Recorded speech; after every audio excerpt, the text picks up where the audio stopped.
really excited because you know what comes next. We have a phenomenal panel. Panelists, come on up, come on up, come on up. They've been waiting in the wings. Really looking forward to this discussion. While they come up, allow me to introduce them to you. And I'm going to invite you, ladies, to sit in the order of your pictures, if you would. So come on up, don't delay, that'd be phenomenal.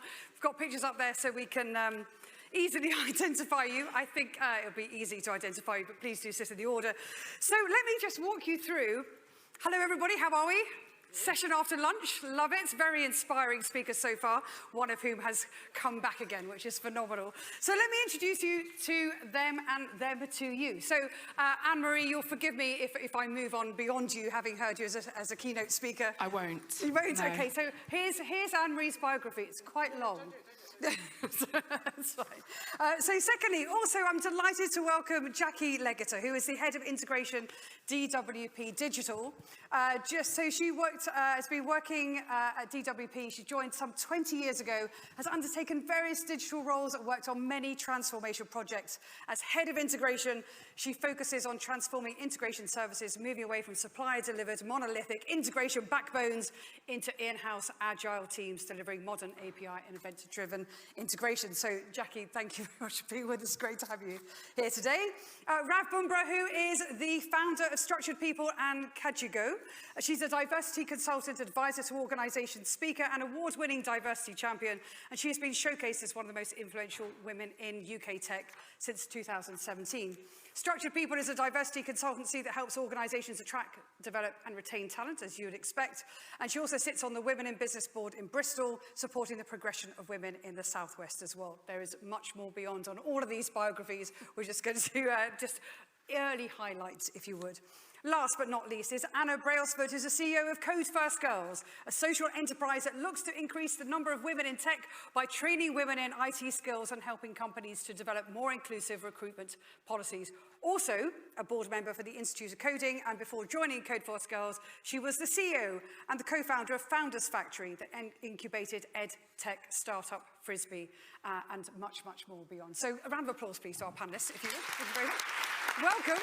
I'm so looking forward to this, I can't tell you. So, now the premise of the discussion is about what does it take to set a positive example for others in tech. And what I don't want to do is kind of run the risk of repeating what's gone before. So I'm going to invite you all to kind of look at this from different points of view, if you would. And the first thing really is we know that representation matters. We know that that's a kind of a given from previous conversations. But I'd love to know about the evidence that you may have that it is really having a positive impact in inspiring others. And that really matters. So Jacqui, I'm going to start with you. And I'm going to ask you to look at this from a corporate point of view, if you would. Thank you. So I think the evidence that we have in DWP Digital is the transformation of some of our frontline services, and having diversity across the teams that build those services. It's really important for us that the people that are doing the design and the build represents the client base. And I think that's not just important in government, banking, fintech, but also in all sectors. There's a proven link to having diversity and increased profit. And I think that stems from having better products that citizens and customers want to interact with. Our customers and our citizens are a diverse group of people, and the services and products that we deliver need to reflect that diversity. And I think that for me is proof as to why diversity matters. The great feedback that we get from more modern services where there's been diverse thinking put in behind them. Well, I think that's a beautiful moment to bring in Rav, actually, because from an advisory point of view, thinking about why role models and representation truly matter in inspiring and driving impact as well. Love to get your thoughts on that. Yeah, I truly believe that when women see women doing incredible things, they often turn around and say, if she can do it, so can I. And Cajigo just recently finished a 16-week accelerator program, mentoring 100 women into technology careers and helping them progress within it. And, we've had incredible success with this program. 51% landed a new job in tech within 16 weeks. And I would say the majority of that success came from role models. So we brought in role models to share their journeys, their tech journeys, what it means to be a woman in tech today, demystifying it in today's post-pandemic world, sharing their wins, their successes, their failures, their strategies for success. And what it does do is it elevates women, uplifts them, empowers them, motivates them, and it makes them go and explore the endless opportunities that are there before them.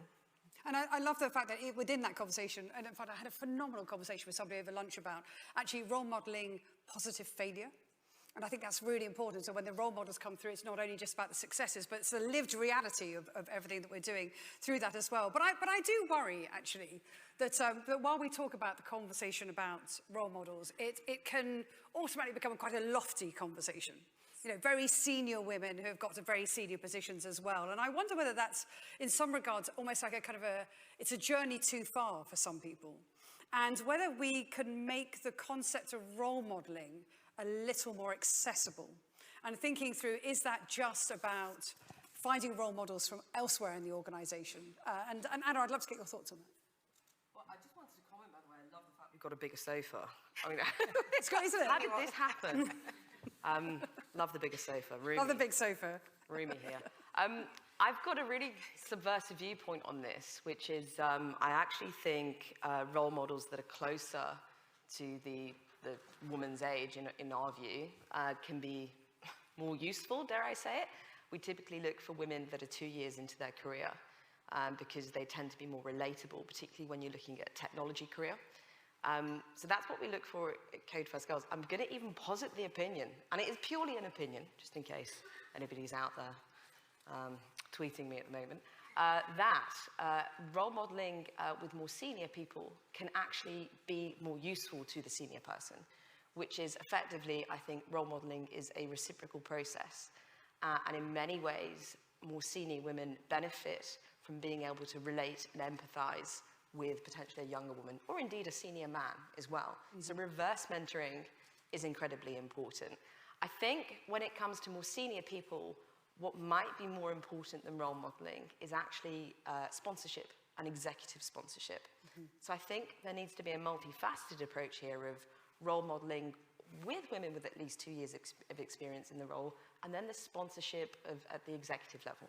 Really interesting, because we were talking about sponsorship a lot this morning. So actually thinking about that kind of the closeness and the proximity, but also where does the value come and the reversal of that. You were nodding away with these remarks as well, Anne-Marie. I'd love to get your thoughts on this. Nothing controversial there, Anna. I don't know who you've been talking to. I kind of like being a bit controversial.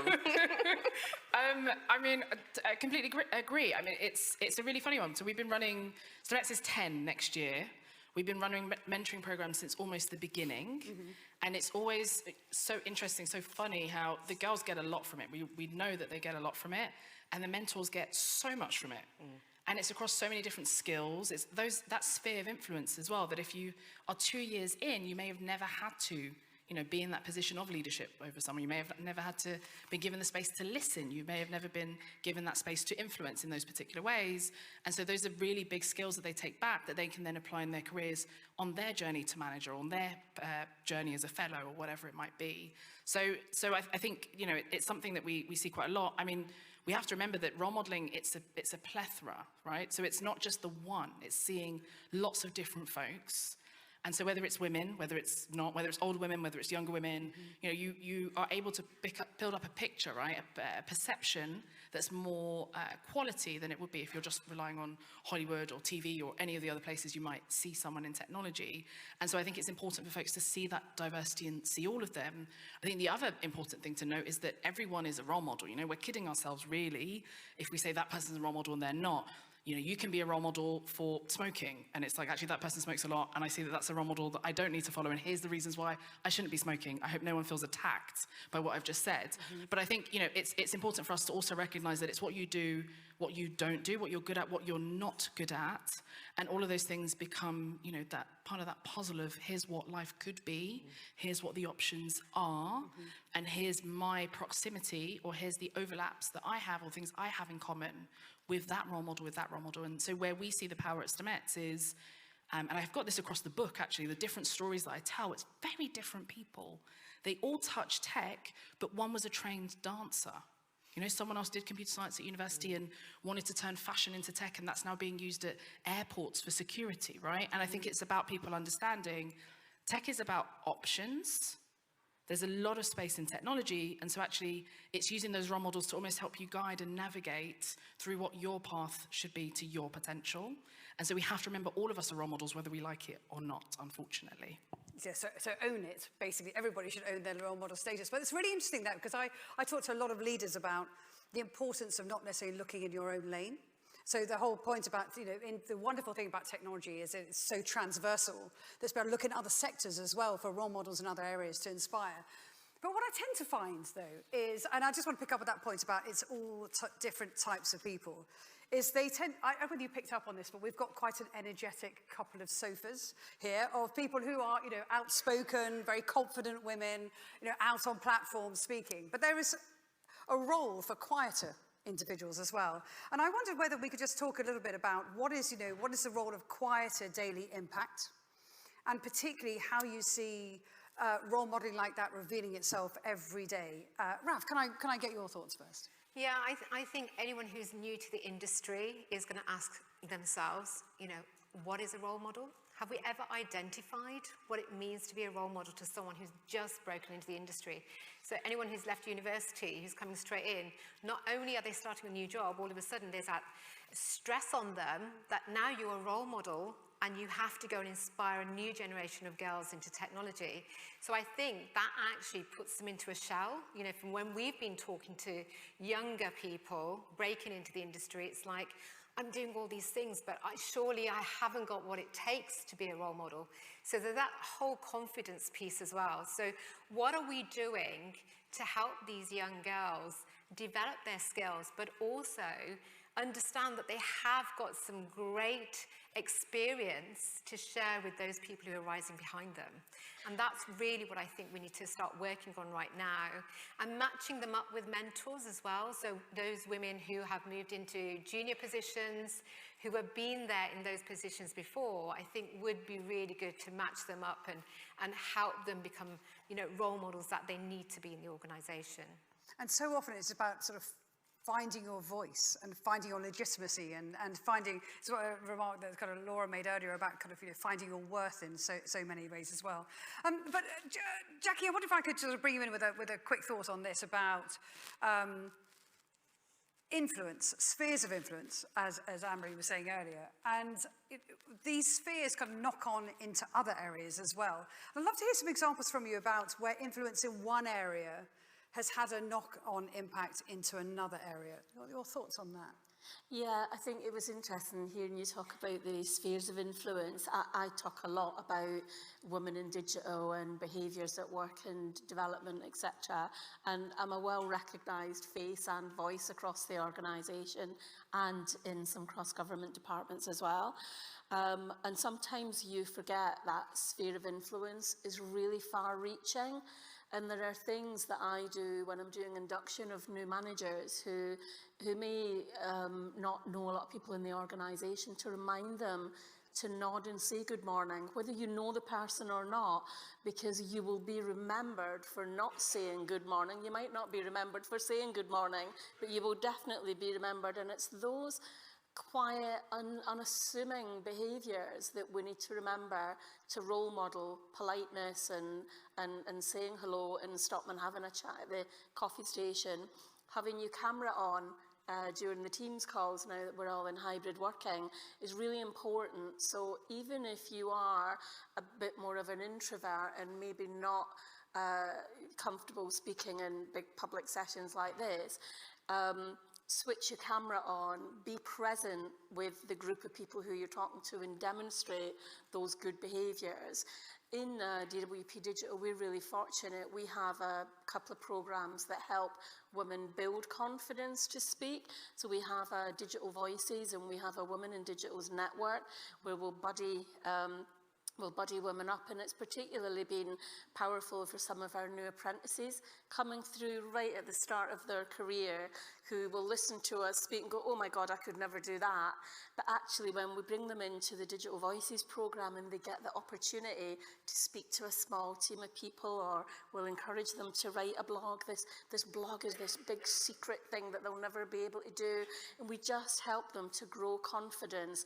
And it's really important that we, for me, that we don't just demonstrate the mentoring and coaching and those behaviours at a leadership level, but right from entry level, that we role model really great behaviours for the women and girls right at the start of their tech career, that helps them build that confidence so that they are then role models to other apprentices. We create nursery groups for our apprentices. They work in cohorts and they don't realise how much of an influence they are on each other, working in their nursery teams, and it's been really great, and we're getting really positive feedback from those sorts of groups. And so just kind of backing up on some of your early comments in that response was very much kind of aligns with some thoughts that came through on the Slido app when we were talking earlier about kindness and care of collaboration, as you were saying as well, and bringing that through, but then also the whole buddying up as people are coming through in their careers.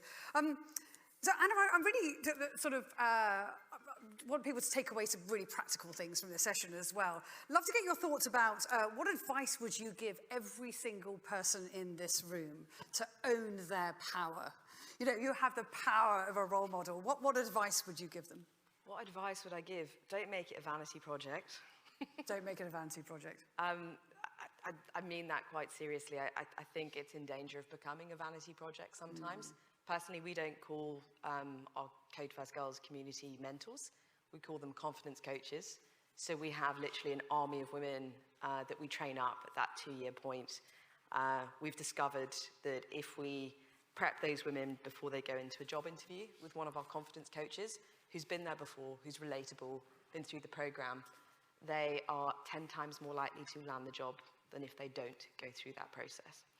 So look at that, and that comes to my next point, is look for tangible results. Okay, what's tangible? What can you measure? What percentage landed the job? What percentage of individuals that you're mentoring or coaching actually have a promotion or a pay rise? Where are they getting to in the organization? And what does their network look like within that organization? Because it's impossible to think, if you put somebody into an organization and if they don't have a network of peers and a support system and an ecosystem to build confidence at that point in their career, that they are in any way going to succeed. So the ecosystem is just as important, and this kind of confidence coaching, I think, is very important. So look for tangible results. It's not a one-off intervention. It's something that's an ongoing effort every single day. And the more you do that, the more likely you are to retain that woman in the process. Yeah. And I wonder if I could just build on that slightly with sort of a thought that comes to mind about, we were talking earlier about kind of very senior people in the industry becoming role models. And Anne-Marie, I'd love to get your thoughts from your experience at Stemettes about what advice would you give the senior women in this room about giving space and kind of agency to more junior role models, which very much builds on Anna's remarks there. Yeah, I mean, and to build on Anna and something that Jacqui said, I think it's about the environment, right? Like, people aren't naturally unconfident. Even if you're introverted, that doesn't mean that you're unconfident. So I think it is about being sensitive, about listening, and listen. It's such an underrated skill. Listen to hear, don't listen to reply. So when you are engaging with folks, and I think this is what we have with the mentors, it's you're having to listen and understand, and there'll be things that people don't say, right? And often that's the thing that you need to hear the most. And so as a senior person, you have agency, you have control to change things systemically, right? You're able to change the assumptions, you're able to change the norms, the way that policies are set, the way that promotions are done, that it's not about people putting themselves forward only, it's about other people being able to nominate them, right? It's about changing the structures so that then you can allow the difference, right, to be able to thrive, the difference to be able to do well. So then if you are an introverted person, you know, to take that as the example, coming into the organization, you can see what success looks like as an introverted person. You can see how people are, I don't know, typing in the Teams call, and they're heard as much of those who are raising their hand in the Teams call. Or, you know, even if they do have the camera off, there's a way that they're able to add value, you know, that you're still allowing them to thrive in that environment, and you're still making the most of the different types of people that you have in your space. So as a senior person, you're able to change those norms. You're able to change those things. You're able to say, this is, you know, what we have in our travel policy, for example, that allows for hotels and for childcare, for example, right? And so I think it's being able to listen and hear those changes and those edits that you can make wholesale, so it doesn't feel like it's an individual one-to-one edit that's being made, but actually we recognise that there are people like that in this organisation. We value those people, and so we're going to build things that allow for those people to exist as they are, without having to get everybody to act a particular way in order to get ahead, in order to be promoted, in order to want to stay in this space. And you have to listen. Like, it's not always going to be obvious. I mentioned 4-day work week in my talk. Not everybody in the organisation has opted into 4-day work week. And that's completely fine, because that's not what everybody wants. It's not what everybody needs. And actually, they're willing to manage their own time in a way that means that they're not going to say, I need the whole Friday off. So I think it's listening and hearing and acting accordingly at the systems level, so that then we don't have to do as many, interventions, and we can almost progress, right, and evolve in the interventions that we do end up doing. And the point, of course, one of the most brilliant points I've ever heard, which is two ears and one mouth, is the importance of taking the time to truly listen. But also the whole thing, comments we had this morning about enlightened leaders, and enlightened leaders understand that. They really understand those softer skills matter massively. But I wonder if I could be a little bit cynical, right? It's been a very positive conversation. I do love a positive conversation, but I have to say, I have heard a number of people make remarks about, there's this kind of wave of senior people wanting to step up as role models, because they sort of see that owning their status will give them some power to get the promotion that they want. But then we're also hearing what happens at the other side of the promotion, which is then they go, okay, I've stopped now. I'm no longer going to kind of own this positive role modeling pathway that I was on before. I'd just love to know, would you agree with that? So, I mean, would you disagree? Is this what you hear as well, and your thoughts? Jacqui, can I come to you first of all?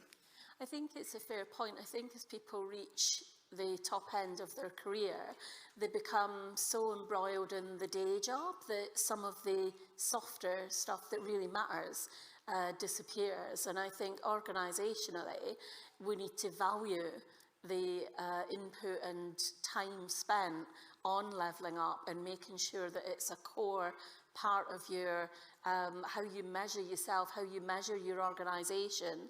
I'm fortunate that in the civil service we have lots of metrics on diversity of all natures, but I think to make that the norm, I think there was a good point made on the session just before lunch about, CEOs being fired because they don't cut the profit line or whatever. You never or rarely see a CEO being fired because they never met a diversity target, and that's something that kind of resonated with me, and I think it should be built in as one of your key performance indicators, that you have diversity, whatever your target may be, and whatever you define diversity as, but it should be part of your key performance indicators for me. Yeah, interesting, really, really interesting. Rav, I'd love to hear your thoughts on that. Do you know what? I think that's a really interesting conversation. I'm the opposite to you, so I'm looking at it through a mentoring lens. And I think because we are a very small organisation which is having a huge impact now, I get inundated with messages, text messages, emails from women who work in industry who want to give back and become mentors. So they've actually seen the benefit of having role models in their lives and mentors. And now it's time for them to pay it forward. So for me, it's like, how can I get involved in mentoring? What can I do? How many hours can I devote? They might see it as a volunteering day within their organisation. But, I've probably only come across one person who did exactly what we talked about earlier. But, everyone else I've come across has dedicated so much time and committed to, mentoring. Because I think it's that purpose, isn't it? Is that meaningful impact that you create when you know that you've actually helped somebody else, you've elevated them to new heights, and that you've driven that. And when we talk about diversity and inclusion, yes, leaders do have a responsibility, and it should be led from the top. And I agree with you with KPIs, because if we don't put KPIs in place, we are still going to be sat here 10 years from now having the same conversation. In the last 12 years, the ratio of women in tech has only risen by 2%. And that's ridiculous when we look at that statement, that we're still here today talking about it. So if we're looking at driving that change, everyone has that responsibility. And if you are a senior leader, you really cannot not mentor or be a role model to anyone. You have to step up today if we want to see the change that we all want to drive. And it's wonderful to hear that, you know, people are actually owning that responsibility for what you were saying there as well. And another kind of counter argument that I hear, and I'm just want to explore things from different lenses, is that as we go through our career journeys, is there a risk that we become a little bit complacent as role models, you know, in terms of in terms of how we exhibit as role models, how we kind of take on our shoulders to take on the mantle of being role models as well. And I wonder what advice you'd give role models not to become complacent. Anna? I mean, from an organisational level, I would pick the individuals that don't come to the top of the queue first. I'd actually be looking for the people that maybe were somewhere in the middle or at the back. Mm-hmm. Because the whole point of role modelling, I think, from an organisational level, and if you look particularly at reverse role modelling, is when an individual can put themselves in the shoes of someone else and to be able to empathise with them. And if you can achieve that, say, for example, by taking a senior guy in technology and getting him to mentor that might not be at the front of the queue saying, pick me, I want to pay it forward. Mm-hmm. If you get them to mentor a young woman coming in, what's really, really interesting is the empathy that develops. And when that develops, you can actually start to see cultural change. And when you start to see cultural change, you'll start to see behavioural change. So I wonder whether we should actually be picking the individuals that aren't at the top of the queue and say, what have you got to give?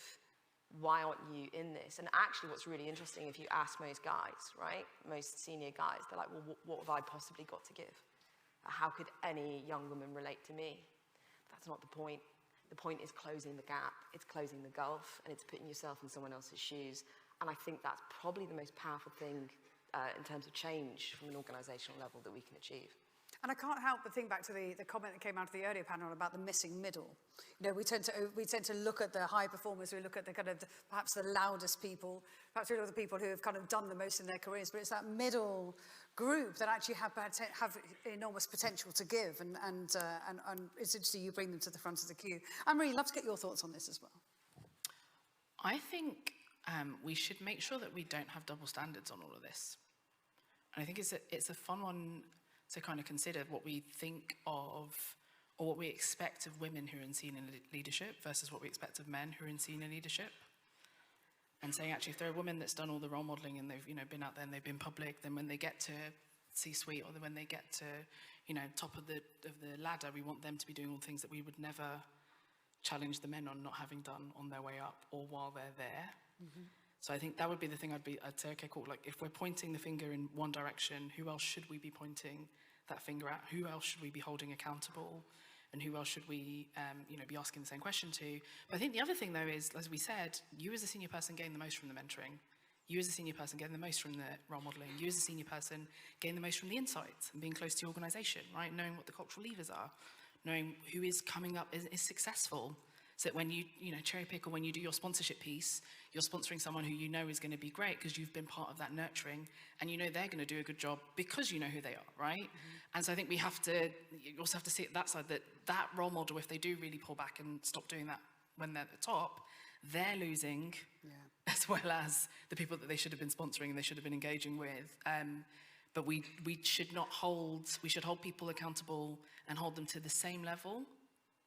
Not say, oh, the women, she got there and she should be doing this, forgetting that he's got there and he's got there and he's got there and he's got there and he's got there, because in a technology company, that is the proportion we're talking about. Right, yeah. And so it's like, actually, for her not doing it, if you got just two of them to do it, then, it doesn't matter that she's not doing it anymore. And, she's actually, she invested at the bottom and worked her way up, and he's, coming in late to this role modeling market. So I think we have to be balanced about this, actually, be balanced in our expectations and what we hope for from certain people.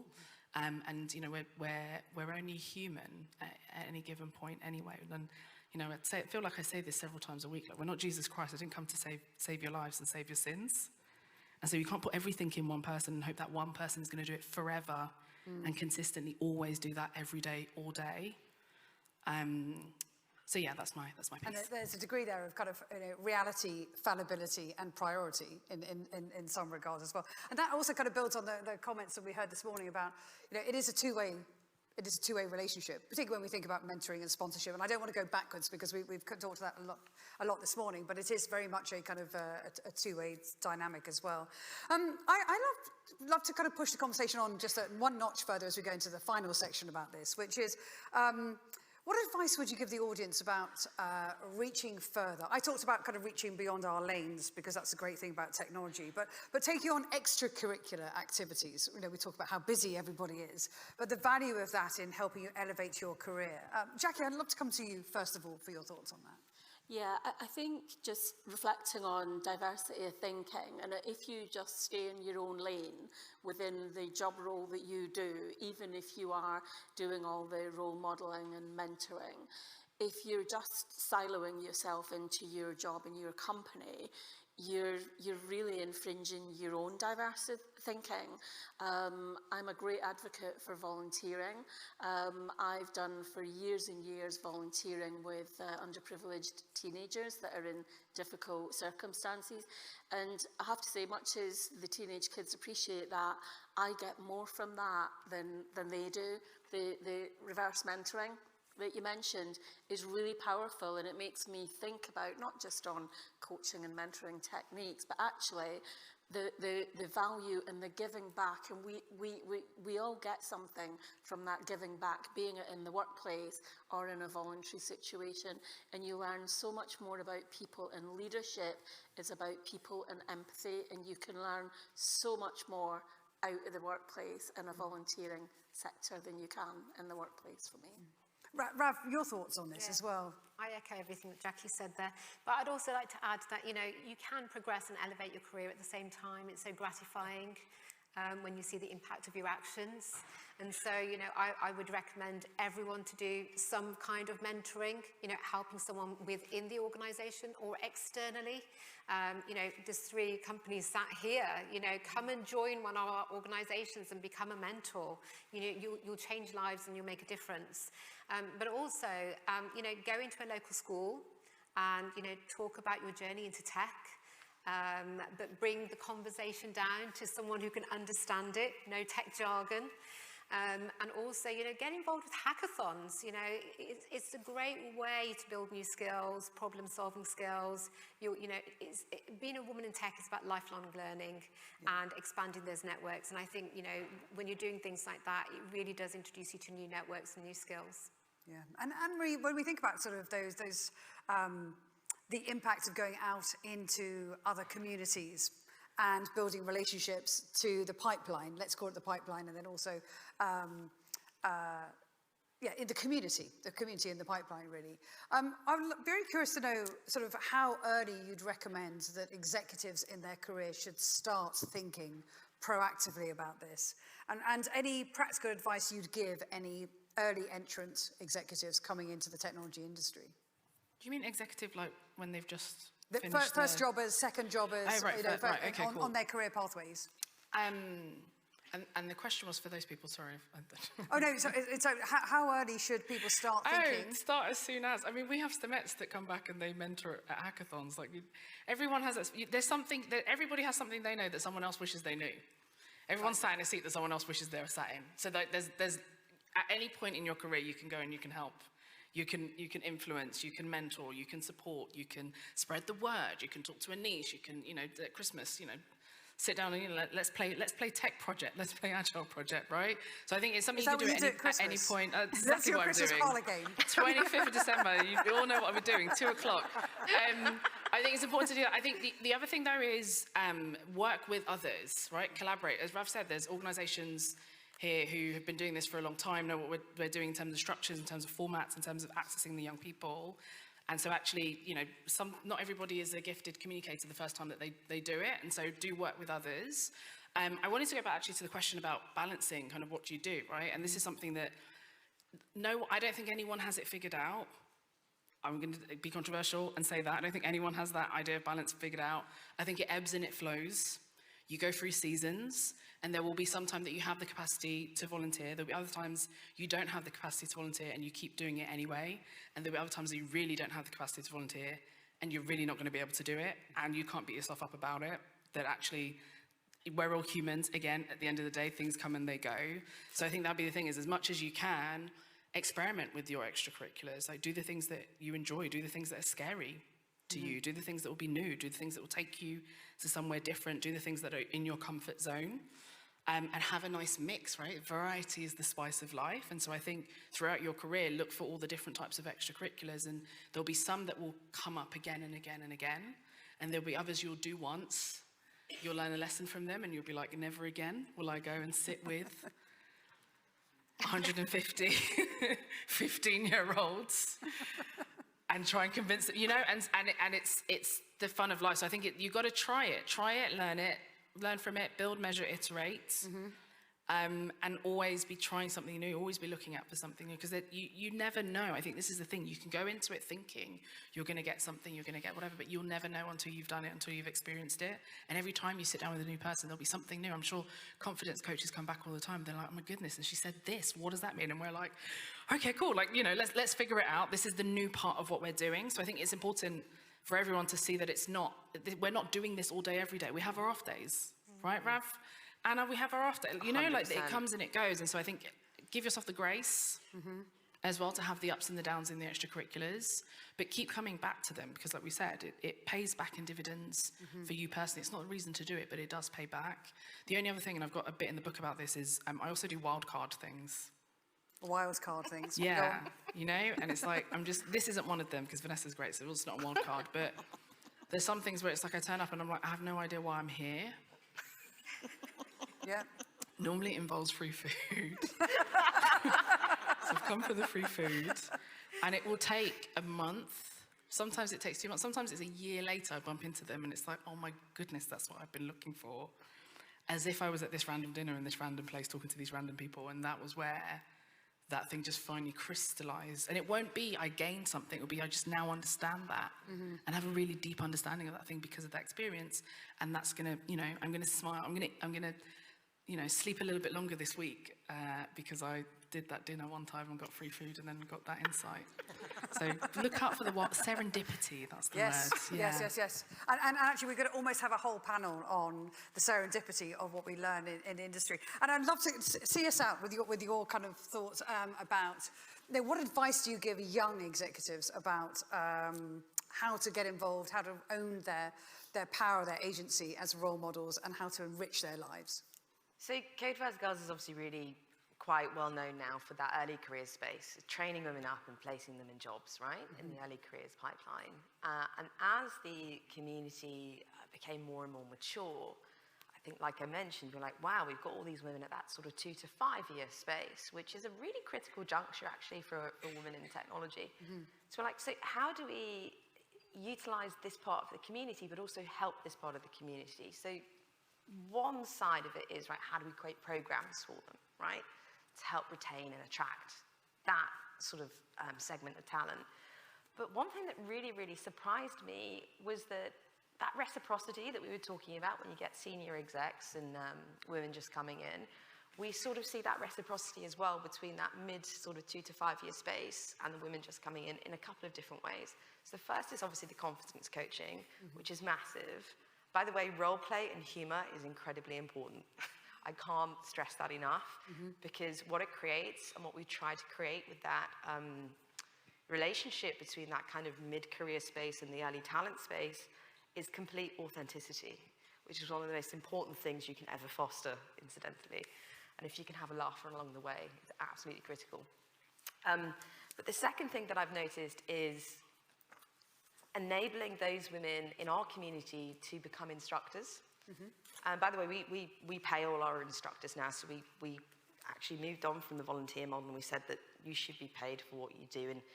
And those women are now the next generation of instructors. And what we notice is that when we build them up and we have like train the trainer schemes, this is how you approach learning, this is how you explain your code, for example, to a woman that's just coming in. This is then how you explain it in an agile way, how to Scrum, how to then create ways of working, how to present back. what we notice is the confidence of those women at the 2 to 5 year space when they instruct women coming through goes absolutely through the roof. And actually their career trajectory then goes like this. There you go. So giving them agency, making them feel confident in new skills and new areas where they're actually imparting skills. And it could be numerous types of skills, i.e.